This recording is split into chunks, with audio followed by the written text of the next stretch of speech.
올해가 벌써 11월 중순인데요. 11월은 제가 달력을 봐봤는데 약간 인기가 없는 달인 것 같습니다. 빨간 날이 하루도 없고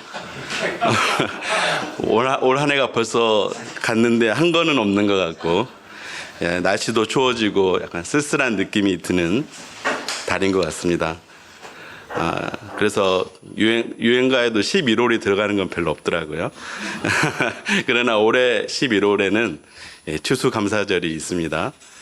빨간 날은 안 써 있지만 우리가 주님께 올 한 해 주님께서 우리에게 베풀어 주신 은혜를 감사하고 또 기억하는 또 그런 중요한 날인 것 같습니다. 이런 중요한 추수감사절 예배를 여러분과 같이 함께 나누게 돼서 참으로 영광입니다. 오늘 말씀의 제목은 감사, 축복의 문으로 들어가는 열쇠입니다. 요즘 말씀은 시편 100편 4절인데요. 같이 함께 읽어보겠습니다. 시작. 감사함으로 그의 문에 들어가며 찬송함으로 그의 궁정에 들어가서 그에게 감사하며 그의 이름을 성축할지어다. 우리가 중학교에, 요즘은 아닌데 제가 중학교에 들어갔을 때 영어를 배울 때 가장 처음 배우는 문장이 있습니다. 알파벳 떼고 나서 인사할 때 우리 보통 뭘 배우죠? How are you? 그러죠. 물어볼 때. 그럼 우리가 답은 뭐로 배웠습니까? 같이 한번 해볼까요? 시작. Fine, thank you, and you. 한국인에게는 툭 찌르면 나오는 조건 반사 같은 문장입니다. 저도 아이모 보이 다음으로 열심히 해왔던 것 같습니다. 그렇지만 이처럼 우리가 누구에게 감사하는 것은 우리의 삶의 매너에서 굉장히 가장 기본이 되는 것입니다. 우리가 다른 외국어, 다른 단어들은 잘 모르지만 저도 다른 외국어 잘 모르지만 셰셰, 아리가도, 그라시아스, 단케, 메르시 뭐 이런 거는 다 상식으로 알고 있지 않습니까? 옵니까?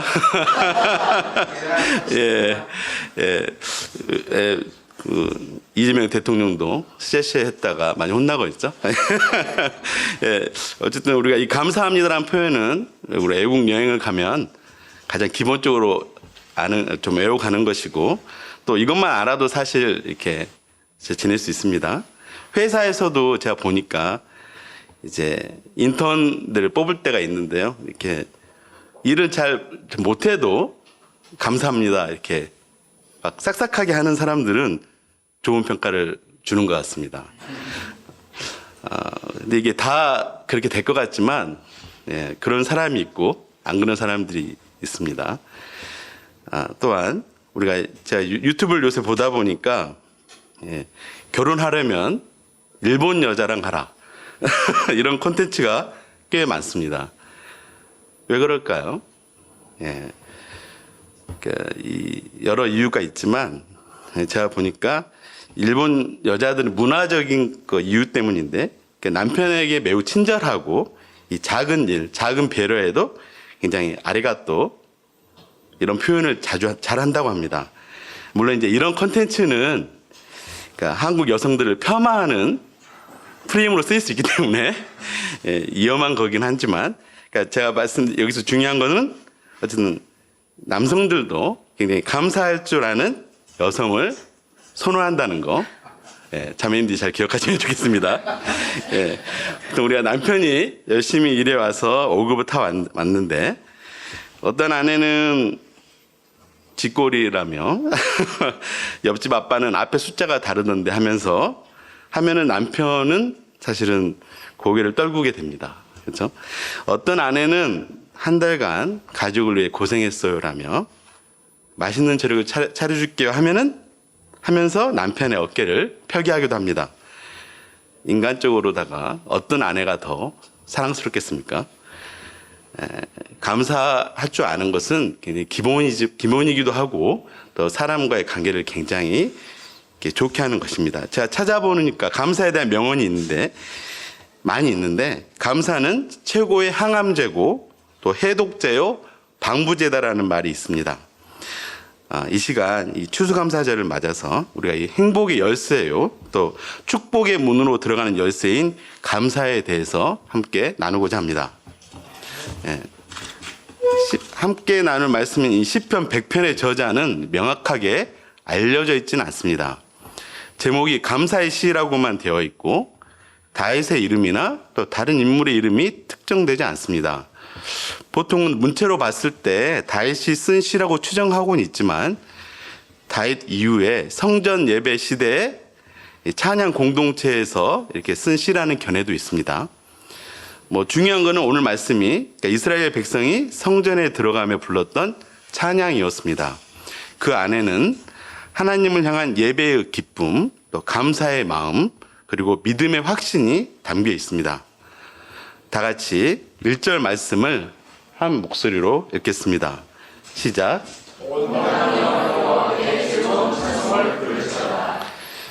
우린 좀 전에 비준비하신이라는 찬양을 함께 불렀습니다. 합창을 하니 참 즐겁고 기쁘고 가슴이 뜨거워집니다. 하나님께 드리는 예배는 저는 의무가 아니라 즐거움이자 감동입니다. 하나님은 억지로 드리는 제사보다 이 기쁜 마음으로 드리는 찬양과 섬김을 받으십니다. 제가 격주로 싱울롱을 인도하고 있는데 저는 이 시간이 참 많이 기다려집니다. 동역자들과 뉴스도 나누고 복잡한 세상사를 통해서 하나님께서 주신 복음이 얼마나 귀한지 깨닫곤 합니다. 저는 이제 폴린 사모님이 이 간악집으로 옮기고 싶다고 해서 반을 가는데 실을 가고 실을 가는데 반을 간다고 저 또한 여기로 옮기게 되었습니다. 제가 싱울롱을 인도한 경험이 사실 거의 없는데 여기가 인력난이 심해서 섬기는 축복을 받았습니다. 또한 제가 노래 실력이 특출나지 않지만 역시나 인력난이 심해서 예배 특성도 자주 섬길 수 있었습니다. 사실 제게 예배는 굉장히 의무 성격이 강했는데 이 싱얼롱과 특성을 통해서 제가 기쁨과 즐거움의 예배를 회복할 수 있었습니다. 다 같이 2절 말씀을 읽겠습니다. 시작.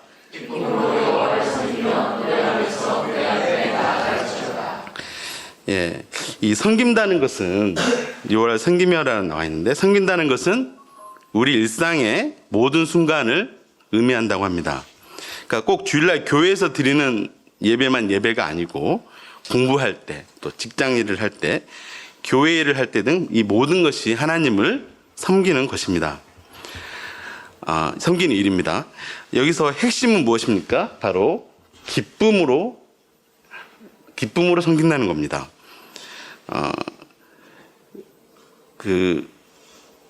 기쁨으로 섬기고 기쁨으로 주님 앞에 나아가는 것이 핵심인데 사실 저희가 공부하거나 일할 때 사실 기쁨으로 하기 쉽지 않지 않습니까? 제가 직장에 처음 이제 29살 때, 28살 때 들어갔는데 일을 배울 때 잘 못하니까 선배들이 가장 저에게 많이 했던 말이 있었습니다. 네가 지금 웃음이 나오냐? 이런 제가 일을 한 거를 보고 제목을 달고 한 걸 보고 네가 지금 웃음이 나오냐는 말 되게 많이 들었습니다. 사실 여러분들 다 경험했을 텐데 우리가 살면서 이렇게 기쁨으로 뭘 하고 기쁨이 넘쳐나는 시간은 많이 없습니다. 대부분은 찌푸리고 또 고민하고 걱정하면서 사는 시간이 더 많을 것입니다. 또한 한국 사회는 유독 기쁨과 웃음에 대해 인색한 것 같습니다. 교회에서조차 엄숙하고 딱딱한 태도를 견지하는 것이 더 예의 있고 더 믿음 있는 것으로 인식되는 경향이 있습니다. 그러나 이는 하나님이 원하시는 것이 아닙니다. 예배는 기쁨이고 기쁨으로 나아가는 것이 하나님이 원하시는 것입니다. 그럼 우리가 어떻게 기쁨으로 나아갈 수 있습니까? 바로 하나님이 어떤 분인지 알면은 우리가 기쁨으로 나아갈 수 있습니다. 3절을 다 함께 읽겠습니다. 시작. 우리 하나님이신 줄 너희는 알때다. 그는 우리를 지으시니요 우리는 그의 것이니 그의 백성이요 그의 기르시는 양이로다. 여호와가 우리 하나님이신 줄 너희는 알지어다. 이 알지어다라는 용어는 그러니까 우리가 단순한 지식적 개념이 아닙니다. 그러니까 머리로 그냥 겉으로 아는 것이 아니고 경험적, 체험적으로 아는 것입니다. 우리가 어떤 친구를 안다고 하지만 그냥 가볍게 몇 번 안 만나본 친구를 사실 다 안다고 하지 않지 않습니까? 정말로 안다는 것은 몇 년, 오래 쌓여서 그래서 오랜 친구가 좋다고 하지 않습니까? 이처럼 하나님을 우리가 안다는 것은 우리가 공부할 때, 또 일할 때, 상황이 어려울 때도 끝내 승리를 주시고 웃게 하시는 하나님을 체험하는 것이 쌓이는 것입니다. 그래서 이 하나님을 체험을 통해 하나님을 믿으며 어떤 구체적인 삶의 체험을 통해서 우리가 하나님이 어떤 분인지 알아가는 것입니다. 여기 사진을 보십시오.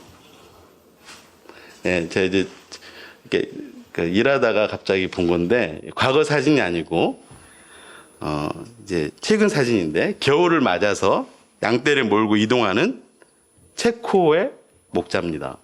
그래서 요즘도 이런 풍경이 있나 싶었는데 상당히 요즘도 유럽에 내는 데서는 겨울철에 이제 약간 따뜻한 곳을 찾아서 이동을 많이 한다고 합니다. 그래서 사진도 긴 머리에 수염을 기르고 또 기다란 막대를 든 모습을 보니까 처음에 예수님을 많이 닮았다 생각이 들었습니다. 그러니까 목동이 중요한 건 아니지만 이제 제가 양들을 이제 이것만 가져왔는데 여러 각도에서 봤는데 진짜 많은 수의 양들이 이 목동 한 사람을 뒤를 이렇게 줄지어서 가는 것을 보았습니다.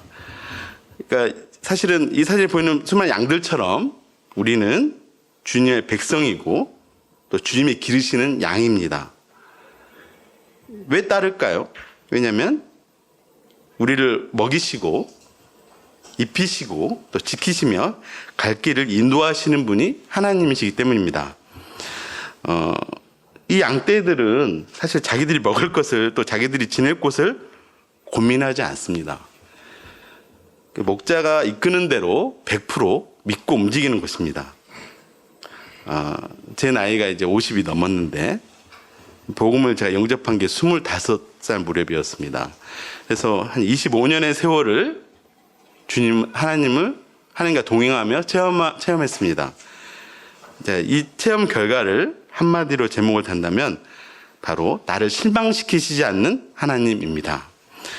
영적으로 물질적으로 부족함이 없게 하시고 또 보석 같은 믿음의 가정을 이루어 주셨습니다. 네가 지금 웃음이 나오냐? 이렇게 맨날 혼나던 제가 직장에서 좋은 평가를 받는 사원이 되게 하셨고 이제 다른 사람에게 네가 지금 웃음이 나오냐? 는 사람이 되었습니다. 지난 세월을 돌아볼 때 정말 주님의 은혜가 아니면 설명 안 되는 일이 너무도 많습니다. 여러분, 이 하나님 아버지를 온전히 100% 믿고 신뢰하십시오. 우리를 기르시는 목자요, 또 다스리시는 만군의 여호와 앞에 기쁨으로, 감사함으로 나아가십시오. 그분은 결코 여러분을 실망시키지 않으실 것입니다. 아멘. 그런데 우리는 왜 자주 하나님을 불신하고 감사하지 않을까요? 이 감사를 못하게 하는 많은 요인들이 있는데 이 중 대표적인 4개만 살펴보고자 합니다. 첫 번째로 당연시입니다. 그러니까 감사의 반대말이 보통 뭘까요? 불만, 또 불평, 원망, 다양한 것이 있지만 저는 당연함도 그중 하나라고 생각합니다. 우리는 보통 뭔가 스페셜한 이벤트가 일어날 때 감사를 하는 것이라고 여깁니다. 그래서 숨 쉬고 또 음식을 먹고 사랑하는 사람과 함께하는 일상을 당연시합니다. 또한 가진 것이 많을수록 더 많이 감사할 것 같지만 오히려 당연시하는 경우도 많습니다. 제가 예전 스토브리그라는 야구 관련 드라마를 좋아하는데요. 거기에 이런 대사가 나옵니다. 어떤 사람은 삼루에서 태어나 놓고 자기가 삼루타를 칠 줄 안다. 삼루타를 친 줄 안다. 야구를 좋아해야 알 수 있지만 어쨌든 중요한 건 뭐냐면 자기가 금수저를 물고 태어나고 또 좋은 왕이 태어난 게 사실은 주어진 것이지 않습니까? 근데 그게 본인이 잘해서 그런 걸로 착각하는 것입니다. 이런 사람들에게 감사가 있을 수 있겠습니까? 특히나 요즘같이 풍족한 사회에서는 더 그런 경향이 많은 것 같습니다. 두 번째, 상대적 비교입니다. 저희가 얼굴이나 키, 성적, 불평과 불만이 일상입니다. 요즘 젊은 20대 자매님들이 가장 좋아하는 배우가 저도 유튜브에서 봤는데 차은우나 박보검이라고 하더라고요. 이 사람처럼 생기면 만족할까요? 저는 이제 남자는 관심이 없는데 되게 아름다운 여자 연예인들 있지 않습니까? 아이돌들. 이런 분들이 계속 성형을 해가지고 얼굴이 망가지는 것을 자주 보게 되는데 전 이해는 잘 안 가긴 하는데 어쨌든 이 사람들이 만족이라는 건 없는 것 같습니다. 사람들에게. 저는 이제 이 상대적 비교하면 떠오르는 게 이제 큰아들이 요한인데 요한이 친구들이 이 동네에 많이 삽니다. 근데 이 친구들이 할아버지가 다 건물주래요. 그래서 이 친구도 건물주고 저 친구도 건물주여가지고 그 이야기를 제 앞에서 할 때 왜 하는지는 모르겠지만 그래서 굉장히 들을 때면 굉장히 위축됩니다. 제가 이렇게 잘못한 건 없는데 이렇게 건물주 할아버지가 없는 게 저의 잘못 같고 미안한 감정이 듭니다. 또 엄친아라는 단어도 있지 않습니까? 그놈의 엄마 친구 아들은 왜 그리 공부도 잘하고 속도 안 썩이고 대학도 좋은 데를 들어가는지 참 자녀들을 스트레스 받게 합니다. 이처럼 상대적 비교의 늪에 빠지게 되면 입술에서 감사는 저 멀리 달아나게 됩니다. 또 감사하지 못하는 세 번째는 인생의 고난입니다. 인생지사 세용지마라는 말처럼 우리가 살면서 항상 무탈하고 좋은 일만 일어나지는 않습니다. 제가 지난주에 한 충격적인 뉴스를 봤습니다. 우리가 보통 의사는 여기 의사들 계시지만 의사는 성공의 표상이고 수능 최고 득점자들이 모두 의대에 가지 않습니까? 근데 한 의사가 이제 병원에 이제 고가 장비를 들여놓느라 생활비가 부족해서 이제 대출을 받았습니다. 이제 카카오톡에서 오픈 채팅방 카카오톡에서 쉽게 대출 광고를 보고 빌렸는데 불법 업체였던 거죠. 그래서 처음 빌린 돈이 150만 원이어가지고 의사인 자신이 이걸 못 갚겠냐라고 생각을 했답니다. 근데 이제 제때 돈을 못 갚으니까 계속 불어나고 원금과 원금의 100%에 달하는 이자를 갚아야 되고 이거 못 갚으니까 막 협박이 오고 그래가지고 또 이걸 갚기 위해서 빚을 내고 자살 시도까지 했다고 뉴스에서 보고 깜짝 놀랐습니다. 우리가 의사 되려고 이렇게 많이 고민하는데 또 이런 경우를 보면서 인생에 이렇게 고난이 없는 사람은 없구나라는 생각을 했습니다. 이처럼 인생이라는 게 참 만만치 않습니다. 100% 안전한 직업도 없고 100% 안전한 노후도 없습니다. 그러니까 인생이라는 바다를 항해하다 보면 당연히 바람이 불고 파도가 부딪혀 오는 것입니다. 사실 이 배가 뒤집힐 것 같아서 죽을 것 같은데 우리가 감사가 나오지 않죠. 그래서 믿는 사람들도 고난 앞에서 많이 흔들립니다. 네 번째로 감사하지 못하는 이유는 피할 수 없는 죽음입니다. 저는 20대 초반의 아버지를 30대 초반의 어머니를 잃었습니다. 요즘 100세 시대라고 환갑잔치도 되게 안 하거나 간소하게 하지 않습니까? 근데 제가 이번에 메시지를 쓰면서 계산해 봤더니 제 아버지가 소천하셨을 때 나이가 54세, 어머니가 56세셨습니다. 그러니까 이 부모님을 떠나보내며 제가 하도 허망하고 억울해서 많이 울었습니다. 나의 죽음도 견디기 힘들지만 나의 사랑하는 사람들이 죽는 것은 참 견딜 수 없는 고통입니다. 이 죽음의 세력이 너무도 커서 그 입에서 감사가 나오기란 불가능한 것 같습니다. 이 네 가지 이유를 살펴봤지만 그럼에도 불구하고 믿음의 사람들은 감사하며 살아야 합니다. 그럼 우리가 어떻게 감사할 수 있습니까? 바로 하나님 아버지를 나의 창조주로 또 예수 그리스도를 나의 구주로 영접하면 됩니다. 이럴 때 우리를 감사하지 못하게 하는 네 가지 이유들이 무력화됩니다. 첫 번째, 모든 것들이 당연하지 않습니다. 뉴스를 보면 참 어처구니 없는 사고들이 많이 벌어집니다. 최근에만 봐도 울산 화력발전소에서 타워가 무너져가지고 작업자들이 매몰됐습니다. 매몰된 7명 모두 숨졌죠. 또 부천의 한 시장에서는 갑자기 화물 트럭이 돌진해서 수십 명이 죽거나 다쳤습니다. 우리 각자가 지금 여기 앉아서 예배 보는 것이 당연한 게 아닙니다. 숨 쉬는 것, 또 아침에 깨는 것, 또 두 발로 걷는 것, 또 잘 먹고 소화가 잘 되는 것. 우리가 당연히 여기는 모든 것들이 바로 하나님의 은혜요, 감사 제목입니다. 병원 중환자실을 한번 찾아가 보십시오. 이 당연하게 여기는 것들이 안 되는 사람들이 얼마나 많습니까? 상대적 비교, 아까 말한 상대적 비교는 이럴 때 하라고 있는 것입니다. 아침에 눈을 뜨는 것이 얼마나 큰 은혜입니까? 그것은 단순히 하루의 시작이 아니라 내 삶이 여전히 이어지고 있음을 확인하는 증거입니다. 그러나 우리는 너무 자주 그 사실을 잊고 삽니다. 당연히 깨어나는 아침, 당연히 깨어나는 하루라는 생각에 무심히 눈을 뜨곤 합니다.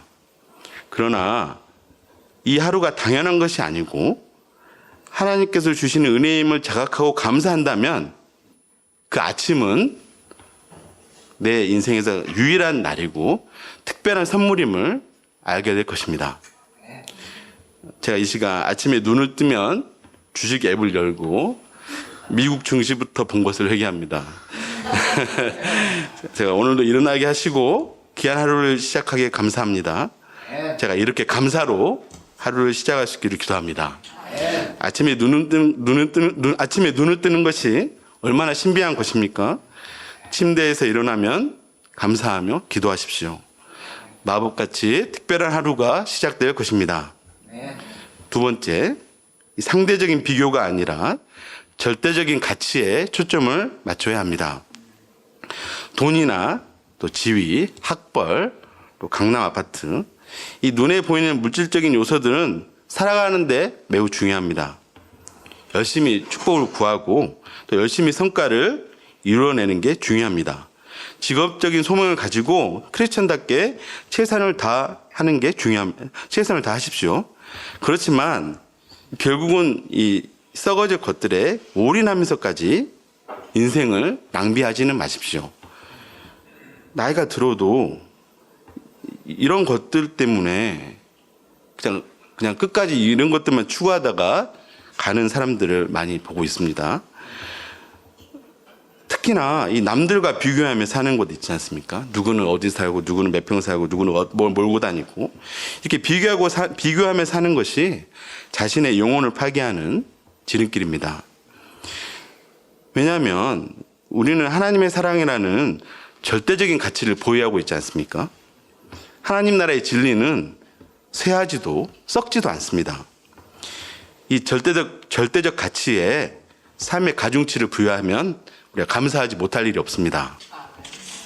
세 번째, 현재의 고난은 우리에게 장차 나타날 영광과 비교할 수 없다고 했습니다. 고난은 믿음을 체험하는 좋은 기회입니다.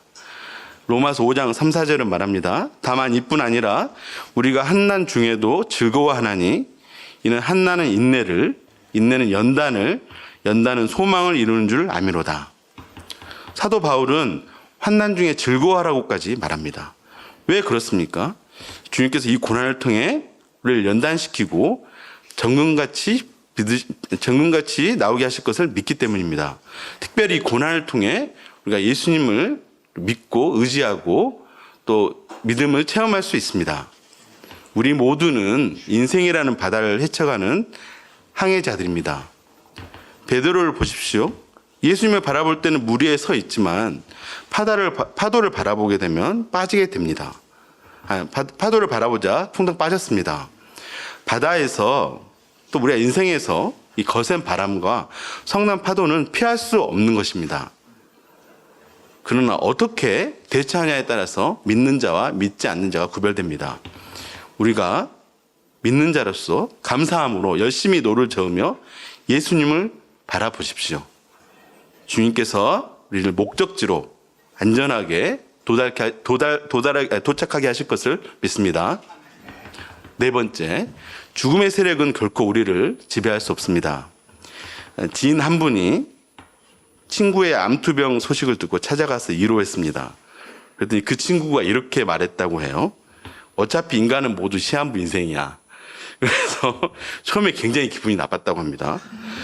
지만 아프면 그렇지 왜 남한테까지. 근데 자기가 돌아오는 길에 곰곰이 생각해 봤더니 틀린 말이 아니라는 거예요. 그렇죠? 언제 죽을지는 몰라도 반드시 죽는다는 것은 확정적인 사실 아니겠습니까? 그러나 우리 믿는 자들은 죽지만 죽지 않습니다. 이러한 비밀을 소유한 자들이 우리 믿는 자들입니다. 예수님이 말씀하셨습니다. 예수께서 이르시되 나는 부활이요 생명이니 나를 믿는 자는 죽어도 살겠고 무릇 살아서 나를 믿는 자는 영원히 죽지 아니하리니 이것을 내가 믿느냐? 부활이요 생명이신 예수님을 믿으십니까? 네. 네. 그럼 우리가 주님께 감사해야 됨을 알았습니다. 그럼 우리가 주님께 감사할 때 어떻게 됩니까? 그렇죠? 요절인 4절을 다 함께 읽겠습니다. 시작. 감사함으로 그의 문에 들어가며 찬송함으로 그의 궁정에 들어가서 그에게 감사하며 그의 이름을 성축할지어다. 예, 여기서 말하는 문과 궁정은 그러니까 성전에 들어가는 문을 의미하지만 그러니까 오늘날로 말하면 하나님의 임재 앞에 나가는 통로. 약간 어렵게 말하면 그렇습니다. 즉 감사는 축복의 통로이자 하나님 나라의 궁정에 들어가는 열쇠가 됩니다.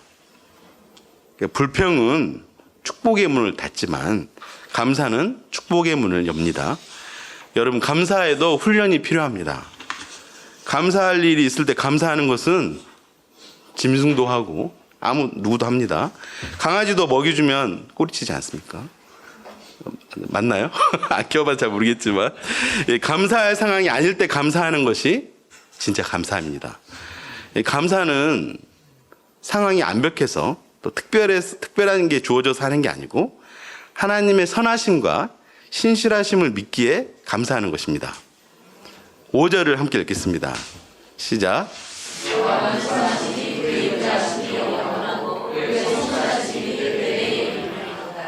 예, 이 세상은 계속 변하지만 하나님은 변하지 않으십니다. 그분의 사랑은 끝이 없고 그분의 성실하심은 세대를 넘어 이어집니다. 내가 오늘 흔들려도 하나님은 여전히 나를 붙들고 계십니다. 제가 22살에 카투사로 군입대를 할 때 상황이 무척 암울했습니다. 아버지는 암투병하고 계셨고 어머니도 장사를 홀로 하시느라 많이 힘들었습니다. 저는 큰아들로서 병역부터 해결하고자 카투사로 입대했습니다. 용산에 배치돼서 알바를 해가지고 돈도 좀 벌고 부모님을 돌보고자 했습니다. 근데 제 계획대로 하나도 되지 않았습니다. 용산은커녕 저기 북쪽 동두천에 저는 거기 어디 있는지도 몰랐습니다. 동두천에 그것도 굉장히 힘든 미사단 전투부대로 떨어졌습니다. 제가 이제 고참들이 많이 괴롭혔는데 처음에 이 괴롭힘을 피해서 화장실 변기에 앉아서 하나님을 많이 원망했습니다. 그러나 여기에서 생을 포기할 게 아니라면 군생활에 적응해서 살아남아야 하겠다고 생각했습니다.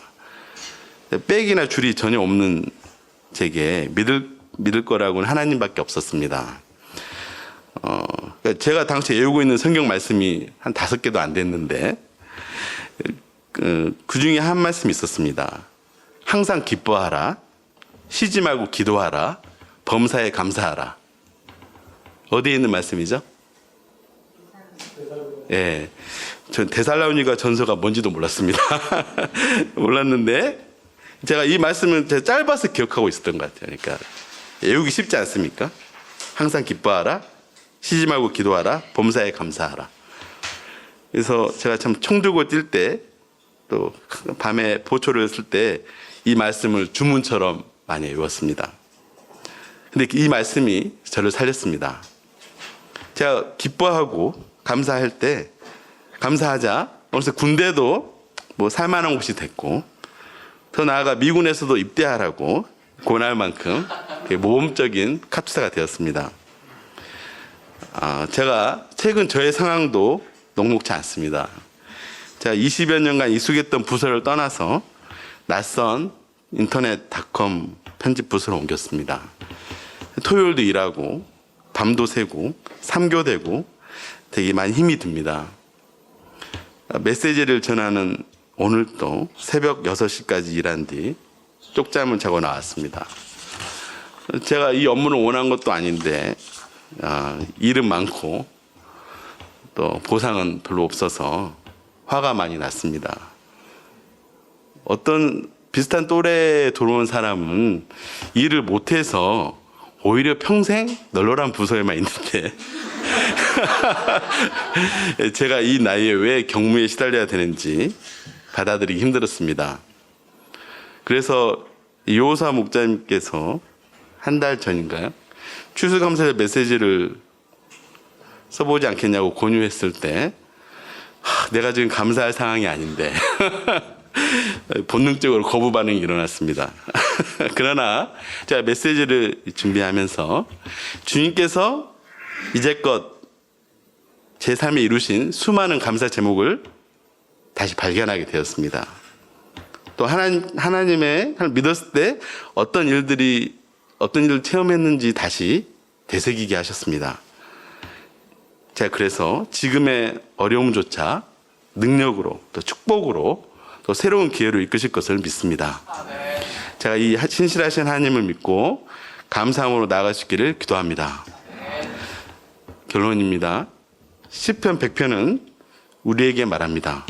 감사로 하나님께 나아가라. 올 한 해 주님께서 각자에게 이루신 감사 제목을 써보시기를 추천합니다. 머릿속에서 막연하게 감사합니다 하는 것과 달리 구체적으로 감사 제목을 적어보면 주님의 은혜가 새롭게 임하실 것입니다. 기억합시다. 축복의 문으로 들어가는 열쇠는 감사며, 감사는 자신이 하나님께 은혜를 받았음을 깨닫는 것에서 비롯됩니다. 우리 모두 감사하고 찬양합시다. 아멘. 자, 기도하고 마치겠습니다. 신실하신 하나님 아버지, 올 한 해 저희를 먹이시고 기르시며 길을 인도해 주시는 은혜 감사드립니다. 저희 입술에 찬양이 넘쳐나게 하시고 기쁨으로 주님께 예배드리게 하시니 감사합니다. 저희가 항상 기뻐하고 범사에 감사하는 자들이 되기를 기도합니다. 예수님의 이름으로 기도하였습니다. 아멘.